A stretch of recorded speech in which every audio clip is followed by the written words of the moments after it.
Hello guys, আসসালামু আলাইকুম। আমি সুমা ইসলাম সুমি। আমাদের এই কিচেনে আপনাদের সকলকে স্বাগতম জানাচ্ছি। আমি আবার নতুন এক রেসিপি নিয়ে আপনাদের মাঝে হাজির হয়ে গেছি। আজকের রেসিপিটি হচ্ছে ঝাল পিঠা বা সিলেটের বিখ্যাত নোনা পিঠা। আশা করছি আমার এই রেসিপিটা আপনাদের সকলের কাছে ভালো লাগবে। অনুরোধ রইল সম্পূর্ণ ভিডিওটি দেখার। চলেন তাহলে শুরু করা যাক।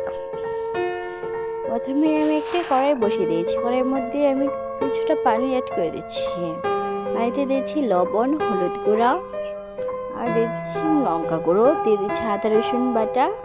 এখন এইগুলোকে ভালোভাবে জাল দিয়ে বলক উঠিয়ে নেব। সামান্য অ্যাড করছি কালো জিরা। অবশ্যই কালো জিরাটা দিতে চেষ্টা করবেন। এখানে আমার পানিটি বলক হয়ে গেছে। এখন এর মধ্যে দিয়ে দিচ্ছি চালের গুঁড়ো। চালের গুঁড়োটা দিয়ে ভালোভাবে যেরকম রুটি বেলার জন্য ময়দা খোলা হয় সেই রকম ভাবে খুলে নিতে হবে।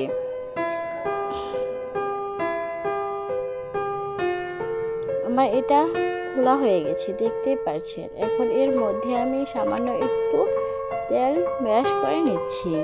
তেলটা দিলে খুব সহজেই রুটি পিঠাটা হয়ে যায়।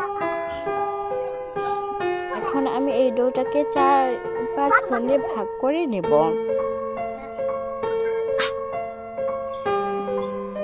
এখন আমি এটাকে রুটি বানানোর জন্য শেপ দিয়ে নেব।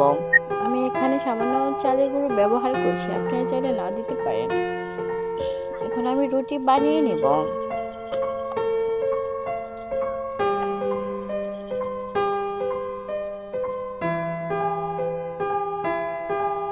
দেখতে পাচ্ছেন কি রকম করে বানিয়েছি, যে বেশি মোটাও না বেশি পাতলাও না, এরকম করে বানাতে হবে। আর এরকম একটা মোকার সাহায্যে আমি কেটে নিচ্ছি। আপনারা আপনাদের পছন্দ মতো শেপ দিয়ে নিতে পারেন। আমার সবগুলো কাটা হয়ে গেছে।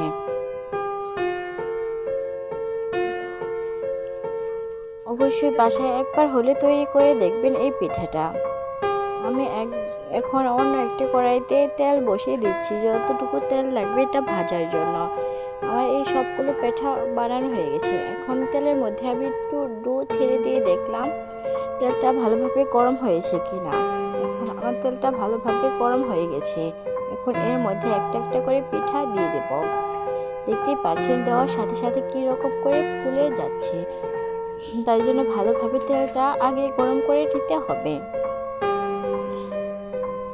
ভিন্নধর্মী পিঠা খেতে সকলেই পছন্দ করে। আর যারা মিষ্টি পিঠা খেতে পছন্দ করে না, অবশ্যই এই ঝাল পিঠাটা বাসায় একবার হলে তৈরি করবেন। এটা খেতে অসম্ভব মজার। আমার পিঠাগুলো হয়ে গেছে, এখন এটাকে উঠিয়ে নেব। এখন আরও কিছু পিঠা ভেজে দেখাবো। দেখতে পাচ্ছেন কীরকম কতটা সুন্দর দেখা যাচ্ছে। এভাবে করে আমি সবগুলো পিঠা ভেজে নেব।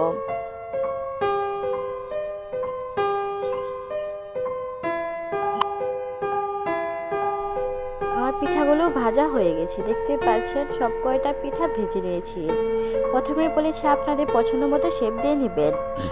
পিঠাটা খেতেও যেমন মজা, এটা খেতে অনেক মজা। অবশ্যই আমার ভিডিওটি ভালো লাগলে অবশ্যই আমার ভিডিওতে একটি লাইক, কমেন্ট এবং এখনও যারা সাবস্ক্রাইব করেনি অবশ্যই সাবস্ক্রাইব করে দেবেন। আর পাশে থাকা বেল বাটনের চাপ দিয়ে অন করে দেখবেন পরবর্তী ভিডিওটি দেখার জন্য। আজকে আমি এখানে বিদায় নিচ্ছি। সকলে ভালো থাকবেন, সুস্থ থাকবেন। আল্লাহ হাফেজ।